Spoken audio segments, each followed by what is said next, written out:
రామ్మోహన్ గారు, సో ఏంటి సార్ ఈ అచ్చ కాంగ్రెస్ పచ్చ కాంగ్రెస్ ఈ గోల ఏంటి? ఈ రోజు ఒకళ్ళు కొత్తగా తెర మీదకి వస్తా ఉన్నారు, మా ఇద్దరికి పడట్లేదని. ఇటు చూస్తే మేఘారెడ్డి, చిన్నారెడ్డి కావచ్చు, రాజగోపాల్ రెడ్డి, రకరకాలుగా అనిరుద్ రెడ్డి, ప్రతి ఒక్కళ్ళు కూడా దాదాపుగా వార్తల్లోనే ఉంటున్నారు ప్రభుత్వాన్ని విమర్శిస్తూ. ఎందుకు అంటే సీఎం రేవంత్ రెడ్డి ఇంట అంటే రచ్చ గెలుస్తున్నారు కానీ ఇంట గెలవలేకపోతున్నారా అన్నటువంటి అనుమానం వస్తోంది. ఏం చెప్తారు సార్ మీరు? రోజా గారు, మీకు సోదరు అనిత గారికి, అట్లాగే మిత్రుడు అనిల్ రావు గారికి, రాజ్ న్యూస్ ప్రేక్షకులు నమస్కారం. నా ఉద్దేశం ఏంటంటే తొక్కుకుంటూ పోయిన కాడి నుంచి మొదలు పెడుతుంది. ఇంతకుముందు నిఖిల్ చెప్పినట్టు తొక్కుకుంటూ పోయింది బీఆర్ఎస్ పార్టీ వాళ్ళని కాదు, తన పార్టీ వాళ్ళని తెలుస్తుంది. ఎందుకంటే ఇప్పుడు ఖమ్మం ఒకటి పక్కన పెడతాం, నల్గొండ నుంచి నిజామాబాద్ దాకా, ఆదిలాబాద్ నుంచి మహబూబ్నగర్ దాకా. మీకు మనం చెప్పుకున్నాం కదా రోజా గారు, అన్ని చాలా నియోజకవర్గాలు ఈ గొడవ నడుస్తూనే ఉంటాయి కదా. వరంగల్లో ముఖ్యంగా కొండా సురేఖ వర్సెస్ ప్రకాష్ రెడ్డి కానీ, మన కడియం శ్రీహరి గారు కానీ, ఒక 5 ఎమ్మెల్యేలు, ఒక సీతక్క న్యూట్రల్ ఉంది కానీ మిగతా వాళ్ళందరూ కూడా వ్యతిరేకంగా మాట్లాడి కొండా సురేఖ వ్యతిరేకంగా ఫిర్యాదు చేస్తే, ఫిర్యాదు చేసిన వాళ్ళనే నిందితులుగా చేర్చి పిలిచారు కదా.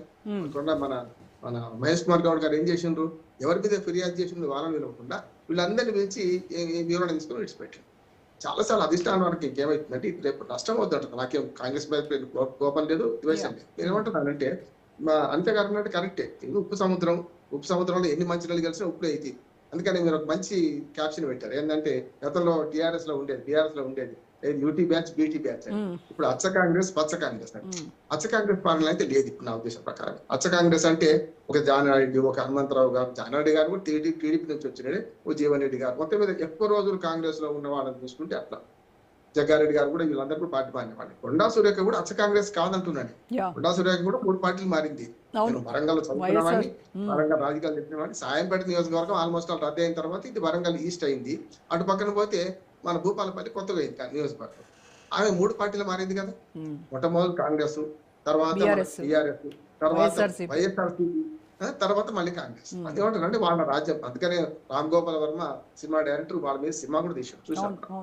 ఎప్పుడు కూడా కొంచెం ఈ రాజకీయాలలో ఆమె దూకుడు ఎక్కువనే ఉంటది, అట్లా కూడా నెగులుతుంది. ఎందుకంటే వాళ్ళ ఇంటర్ కాస్ట్ మ్యారేజ్, కులాల సమీకరణ కూడా వేరుగా ఉంటది. అది వ్యక్తిగతంగా మాకు సంబంధం లేదు, కానీ ఆమె దూకుడు మనకి మనకు అర్థమవుతుంది.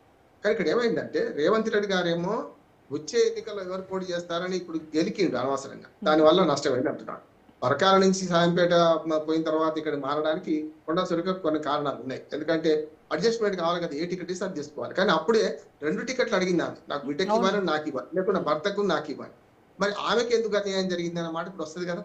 గతంలో ఇదే మనకు మైనపల్లి హనుమంతరావు, రోహిత్ ఇద్దరికి కూడా టికెట్లు అడిగితే ఇద్దరికి ఇచ్చారు కదా. మరి ఒక ఆయన ఓడిపోయిండు, ఒక ఆయన గెలిచిండు కదా. కొడుకు గెలిచిండు, తండ్రి ఓడిపోయిండు. అట్లా కుటుంబ రాజకీయాలంటే ఖచ్చితంగా కాంగ్రెస్ పార్టీలో ఇంతకుముందు నిఖిల్ చెప్పినట్టు చాలా కుటుంబాలు కూడా ఇక్కడి నుంచి పైదాకా కూడా కుటుంబ రాజకీయాలు ఉన్నాయి, కాదట్లేదు. ఇక్కడ మీరు చాలా ప్రశ్నలు ఇట్లనే అడిగారు, నిష్పక్షపాతంగా అడిగారు రోజా గారు. వాటి అన్ని అభినందిస్తున్నాను, ఎందుకంటే వాళ్ళ ఎవరిని దాచుకోలేదు, మీరు ఇద్దరిని అడిగారు. ఇక్కడ జరుగుతుంది ఏంటంటే రేపు ప్రమాద గంటికలు మోగుతున్నాయి. రేపేందో మా కాంగ్రెస్ పార్టీ అంతర్గత ప్రజాస్వామ్యం ఎక్కువ, ఏది పడితే అది మాట్లాడుకోవచ్చు అంటే కష్టం అంటున్నాను. ఇందులో దళితుల సంగతే కష్టంగా ఉన్నది అంటున్నాను. ఎవరినైతే మన మిగతా అగ్రవర్ణాల వాళ్ళు విమర్శ చేసినప్పుడు వాళ్ళు ఏం పట్టించుకోకుండా నా దృష్టికి రాలేదా అని కూడా అంటున్నారు. చూశాను కదా, మొదటిసారి రాజగోపాల్ రెడ్డి గారు విమర్శ చేసినప్పుడు మహేష్ కుమార్ గారు ఏం మాట్లాడిండ్రు, నా దృష్టికి రాలేదు, ఎవరు కంప్లైంట్ చేయలేదండి. మరి అద్దంకి దయాకర్ మీద ఎవరు కంప్లైంట్ చేసిండ్రు? ఈరోజు మూడు పేర్లు చెప్పారు. అద్దంకి దయాకర్ 2 సార్లు కట్టర్ కాంగ్రెస్ కి నిలబడి మధ్యన విద్యార్థి నాయకుడు వచ్చాడు, మన ఉద్యమ సంఘం వచ్చిన ఆయనను మందుల సామ్యాలు టికెట్ ఎప్పించినా ఎవరు ఇప్పించినా అంటున్నాను, స్పష్టంగా చెప్తున్నాడు రాజగోపాల్ రెడ్డి తిరగబడుతున్నా అంటున్నాడు కదా. మరి అద్దంకి దయాకర్ విషయంలో మరి నోరు పారేసుకోవచ్చు. దానికి కారణం ఎవరు? మన కోమటిరెడ్డి వెంకటరెడ్డి గారు అమెరికాలో ఉండి తన తమ్ముడు బీజేపీ పార్టీకి మారితే పార్టీ బిట్టి జాంతానాయి నా తమ్ముడికి ఏంటి అని అమెరికా నుంచి మాట్లాడుతూనే కదా కొంచెం పరిశ్రమగా మాట్లాడింది అద్దంకి దయాకర్ మీకు అగ్గ దొరుకుతాడు, లేకుంటే వెంకటస్వామి అడ్డకు దొరుకుతాడు. ఇటువంటి వాళ్ళందరూ ఎందుకు దొరుకుతున్నారు, మిగతా అగ్రవర్ణాల సంగతి ఏంటిది అనే మాట వస్తుంది కదా. చాలా మంది తప్పైట్ అయ్యారు. ఉదాహరణకు జగ్గారెడ్డి కూడా చాలా విమర్శించినాడే. ఎందుకంటే నిఖిల్ చెప్పినట్టు మనకు కోమటిరెడ్డి వెంకటరెడ్డి గారు ఏమని మాట్లాడండి, 50 కోట్లు 100 కోట్లు ఇచ్చి వచ్చింది. ఎవరి మీద ఆరోపణ అయినట్టు? అది అధిష్టానం మీదే కదా. కాంగ్రెస్ పార్టీలో ఒక గొప్ప గుణం ఏంటి రోజా గారు, సమస్య ఏమైంది అంటే సోనియా గాంధీని, ప్రియాంక గాంధీని, రాహుల్ గాంధీని, మల్లికార్జున ఖర్గే కూడా ఏమంటే కాదు ఏంగా ఆయనే అంటున్నాడు కదా, ఎప్పుడన్నా అధిష్టాన వర్గం చెప్తాను, ఆయన జాతీయ అధ్యక్షుడు, అధిష్టాన వర్గం అంటే ఆయన కూడా అందులో భాగం కదా అంటున్నారు. కనుక ఏమంటున్నారు అంటే రాష్ట్రంలో మీరు అన్న 2 ఉన్నాయి. 2 కాదు 3 ఉన్నాయి అంటున్నాడు. ఆ పచ్చ పార్టీ మనకు అచ్చ పార్టీ అన్నారు కదా, ఇంకోటి బీఆర్ఎస్ ఫిరాయించిన పార్టీ కూడా ఉంది అందులోనే. చూస్తున్నాం కదా, ఒక్కొక్కరు బయటపడుతున్నారు. ఇప్పుడు వాళ్ళు ఉండమంటున్నారుగా, వద్దు బాబు అదే. మాకు ఈ కాంగ్రెస్ వద్దు, మేము మళ్ళీ మా పుట్టింటికి పోతా ఉంటున్నారుగా. ఇప్పుడు వాళ్ళు నిన్ననే అఫిడవిట్ చేసిండు మన దానం నాగేంద్ర ఏమనంటే, నేను ఇంకా బీఆర్ఎస్ లోనే ఉన్నా, బీఆర్ఎస్ పార్టీ ఫిర్యాదు చేయలేదు అంటున్నాను. అవును. అనుభవం కొట్టే తత్వం బోధపడ్డట్టు మన లక్ష్మీ పుత్రుడు ఎవరు మన పోచారం శ్రీనివాస రెడ్డి సార్ అక్కడ ఎదురులేక చేస్తున్నాడు. అంటే సద్దిమూట విప్పవన్న వాడే గండగొండోడు అన్నట్టు ఇక్కడ జరిగింది ఏంటి, ఒక జీవన్ రెడ్డి బయటపడ్డాడు. అవును, ఇంకా అతి త్వరలో చాలా మంది బయటపడ్డట్టుంది. దానికి కూడా అన్నాడు కదా సార్ చిన్నారెడ్డి, నేను భరిస్తున్నా కాబట్టి ఇంకా ఉన్నా, లేకపోతే నేను కూడా జీవన్ రెడ్డి మాదిరిగా ఎప్పుడో వెళ్ళిపోయేవాడిని అని. వీళ్ళందరూ కాంగ్రెస్ లోని గుట్టు విప్పుతున్నారు కదా. ఒకటి మాత్రం అనిత గారు సోదరి అనిత గారు చెప్పినట్టు ఏంటంటే, అన్ని సబ్సైడ్ ఎలక్షన్ వచ్చినా కలుస్తారు ఉంటారు. మనం జరిగింది అదే కదా. 2023 ముందు 23 ఎన్నికల కన్నా ముందు కాంగ్రెస్ పార్టీ ఎన్ని లోకల్ తెలుసు కదా మీకు. కనుక అదంతా సబ్సైడ్ అయ్యి ఒకరి మీద కోపంతో ఒకరిని గెలిపించారు. దాన్ని అడ్వాంటేజ్ తీసుకోకండి. నిజంగా చెప్పాలంటే బీఆర్ఎస్ అవినీతో లేకుంటే ఆశ్రిత పక్షపాతమో కుటుంబ పాలన ఏదో మొత్తం మీద ప్రజలు అసంతృప్తితో 10 ఏళ్ళు చూసిండ్రు. ఈసారి వద్దనుకున్నారు. వద్దనుకుంటే బీజేపీ అందుకోలేదు, మిమ్మల్ని ఎన్నుకున్నారు. అది కూడా 64 సీట్లతోనే కదా. తర్వాత ఉప ఎన్నికలు కూడా మీరు గెలిపించారు. దీన్ని ప్రజల వైపు నడిపించుకొని పోయి అభివృద్ధి చేస్తేనేమో వచ్చే 5 ఏళ్లకు ఉంటుంది. కానీ ఇప్పటి నుంచే వాళ్ళ అహంకారంతో ఎట్లా ఓడిపోయారు, మీరు అదే పని చేసారు అనుకోండి.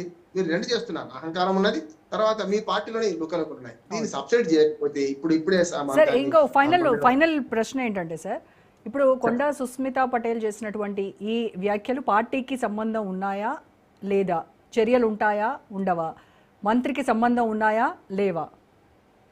ఇప్పుడు వాళ్ళ పిఏ పట్టుబడ్డప్పుడే మనకు సుస్మితా పాటిల్ చాలా మాట్లాడింది. దాని మీద వివరణ ఎక్కడ అడగలేదు, తీసుకోలేదు. కొండా సురేఖ గారు కూడా దాని మీద ఏం కామెంట్ చేయలేదు. చూసినాం కదా మనం, బహిరంగంగా మంత్రి ఇంటి మీద దాడి చేశారు అనేది మాట ఉన్నది. చాలా వరకు అధిష్టాన వర్గం ఇవన్నీ గమనిస్తుంది. ముఖ్యంగా మీనాక్షి నటరాజన్ ఇవన్నీ చూస్తున్నది. మిగతా అందరికంటే ఇప్పటిదాకా దిగ్విజయ్ ఎప్పటి నుంచి అంతకంటే ముందు ఇన్ఛార్జింగ్ చూస్తున్నా ఈమె వయసు ఉమెన్. ఒక రకంగా చెప్పాలంటే ఉన్నది రిపోర్ట్ చేస్తున్నది. అన్ని చూస్తున్నారు. సబ్కా సున్నా అప్నా కర్నా అని అధిష్టాన వర్గం చూస్తుంది. మంత్రివర్గం నుంచి తీసేసే క్రమంలో 2-3 సార్లు ఆమెకు వేటు పడే అవకాశం ఉండే. సమంత విషయంలో కూడా చూసాం కదా. సమంత విషయాన్ని మొదలుకొని తర్వాత బీసీ కార్డు ఒకటి పెట్టుకొని గెలుస్తున్నారు. నాకు ఆ కులం మీద కోపం లేదు, కానీ ఆ బీసీ కార్డు ఒకటి పనికి వస్తుంది. 2 ఉన్నదే 2 మహిళలు కదా. 2 మహిళలు ఎవరిని తీసేసిన కష్టం కదా. ఇప్పటికే మహిళలకు ఒకనాడు కేసీఆర్ ఇయ్యలేదని ఆరోపణ చేసినా ఇప్పుడు ఉన్నది 2 కదా మొత్తంలో. ఇంకొక మాట, అచ్చ కాంగ్రెస్ పచ్చ కాంగ్రెస్ అంటే 2 జరుగుతున్నాయి చూడండి. ఇందులో 5 బయట నుంచి వచ్చిన వాళ్ళు, మంత్రివర్గంలో ఉన్న 16 మందిలో 5 బయట నుంచి వచ్చిన వాళ్ళేగా. అప్పుడున్నారు ఇప్పుడున్నారు. రాజకీయాల్లో సిద్ధాంత రాహిత్యం వచ్చింది. 2 జాతీయ పార్టీలు ఇదే జరుగుతుంది. మీకు తెలుసు రోజా గారు, ఇప్పుడు మన బీజేపీ కూడా అదే కదా. 3 రకాలుగా మనుషులు ఉన్నారు బీజేపీలో. కాంగ్రెస్ నుంచి వచ్చిన వాళ్ళు ఉన్నారు, కట్టర్ బీజేపీ వాళ్ళు ఉన్నారు, అట్లానే మీకు మన బీఆర్ఎస్ నుంచి వచ్చిన ఈటల రాజేందర్ గారు లాంటి వాళ్ళు ఉన్నారు. ఎప్పుడైతే అంటే కొత్తగా వచ్చిన వాళ్ళు, అంటే పాత రోత కొత్త వింత అన్నట్టు వీళ్ళు ముందుకు వస్తారు. కానీ కాంగ్రెస్ పార్టీ మీద ఇప్పుడు పెద్ద విమర్శ ఏంటంటే, ఒకటి ఆంధ్రప్రదేశ్ రాజకీయాల్లో ముఖ్యంగా గురు శిష్యుల సంబంధం ఉంది, ఒక రకంగా కొంత తెలంగాణకు అన్యాయం జరుగుతుంది ఆవేదన ప్రజల్లో ఉన్నది. అది ఎవరికి లాభం చెప్పి తర్వాత సంగతి. రెండోది ఏముందంటే, ఉన్నదానిలో రేవంత్ రెడ్డి తన వర్గాన్ని బాగా పెంచి పోషించుకుంటున్నాడు. అక్కడ వాళ్ళందరికి ఇస్తున్నారు. అనిత గారు మొదటి కాంగ్రెస్ ఉండొచ్చు, వాళ్ళ పదవి రావచ్చు. ఒక మాట చెప్పి నువ్వు ఇస్తాను, కోడిగుడ్డంత బంగారం అని నేను చందమామ మన చిన్నప్పుడు చదువుకున్నా. ఏంటి అది, పదవి పెట్టిన వాళ్ళు ఏమో పెదవులు పూసుకుంటున్నారు, పదవులు రావు వాళ్ళు ఖచ్చితంగా బయటపడతారు. ఎప్పుడో ఒకసారి బయటపడతారు. అందరికి పదవులు ఇవ్వడం సాధ్యం కాదు, ఏ పార్టీకి సాధ్యం కాదు, ఎక్కడ సాధ్యం కాదు. కానీ ఏమవుతుందంటే, అచ్చ కాంగ్రెస్ కు అన్యాయం జరుగుతుందనే ఒక ఆక్రోశం మీరన్నా ఇప్పుడు నేను చెప్పిన 7-8 మంది అందరూ అదే వ్యక్తం చేస్తున్నారు. వాడు చిన్నారెడ్డి కంటే అసలు కాంగ్రెస్ అయితే లేరు కదా. మరి ఆయన చెప్తున్నాడు 100 కోట్లు 200 కోట్లు తీసుకొని టికెట్ ఇచ్చారు మేఘారెడ్డికి అంటున్నారు. అట్లాగే కొంచెం తోక జాడించే వాళ్ళను రాజగోపాల్ రెడ్డి పదవి రాకపోతే అనుకున్నారు. కొన్ని ఆ వాస్తవాలు మాట్లాడిన ఆయన చాలా వాస్తవాలు మాట్లాడు. ఇప్పుడు ఆయన ఎందుకు పిలిచి మాట్లాడితే పోనీ సుస్మిత పార్టీ కాదనుకుందాం. మరి రాజగోపాల్ రెడ్డి పార్టీ కదా, ఒక ఎమ్మెల్యే కదా. మరి ఆయన మీద ఎందుకు చర్యలు తీసుకుంటలేరు? అంటే దళితులు, పేదలు, లేకుంటే వేరే అగ్రవర్ణాలు కాకుండా దొరికిన వాళ్ళని చర్య తీసుకుంటారు.